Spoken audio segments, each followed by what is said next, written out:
ನಮ್ಮ ರಾಜಣ್ಣನವರ ನೇತೃತ್ವದಲ್ಲಿ ಅದ್ಭುತವಾದಂಥ ಕಾಂಗ್ರೆಸ್ಸಿನ ಸಮಾವೇಶ ನಡೆದಿದೆ.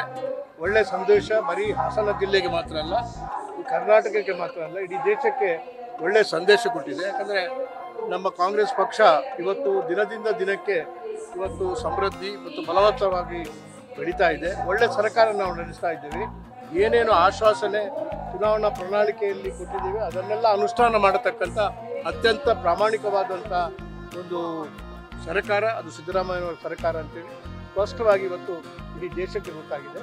ಅದನ್ನು ಇವತ್ತು ಯಾವುದೇ ರೀತಿಯಲ್ಲಿ ಅಲ್ಲಗಳೆಯಲಿಕ್ಕೆ ಸಾಧ್ಯ ಇಲ್ಲ. ಬೇರೆ ಬೇರೆ ಅದನ್ನು ಇವತ್ತು ಆ ಸಾಧನೆಯನ್ನು ಮರೆಮಾಚಲಿಕ್ಕೆ ಬೇರೆ ಬೇರೆ ಸಾಧನೆಗಳನ್ನು ರಾಜಕೀಯ ಅಸ್ತ್ರಗಳನ್ನು ಇವತ್ತು ವಿರೋಧ ಪಕ್ಷಗಳು ಉಪಯೋಗ ಮಾಡಿಕೊಂಡಿದ್ರು ಕೂಡ ಅದು ಸಾರ್ಥಕ ಆಗುವುದಿಲ್ಲ. ಅದರಿಂದ ಮತ್ತಷ್ಟು ವಿರೋಧ ಪಕ್ಷಗಳು ಕ್ಷೀಣಿಸ್ತದೆ, ಅವರಿಗೆ ವರ್ಚಸ್ಸು ಕಡಿಮೆ ಆಗ್ತದೆ ಹೊರತು ವರ್ಚಸ್ಸು ಅವರವರ ಕಾರ್ಯಕ್ರಮದ ಮೂಲಕ ಸರ್ಕಾರದ ಮೂಲಕ ಅವರ ಸಾಧನೆಯ ಮೂಲಕ ಅವರ ಪ್ರಾಮಾಣಿಕತೆಯ ಮೂಲಕ ಅವರ ವರ್ಚಸ್ಸನ್ನು ಹೆಚ್ಚಿಸಬೇಕೇ ಹೊರತು ಮತ್ತೊಬ್ಬರನ್ನು ಟೀಕೆ ಮಾಡಿ ನಾನಾ ರೀತಿಯ ಒಂದು ಅವಹೇಳನ ಮಾಡತಕ್ಕಂಥ ರೀತಿಯಲ್ಲಿ ಮಾಡ್ತಿಲ್ಲ.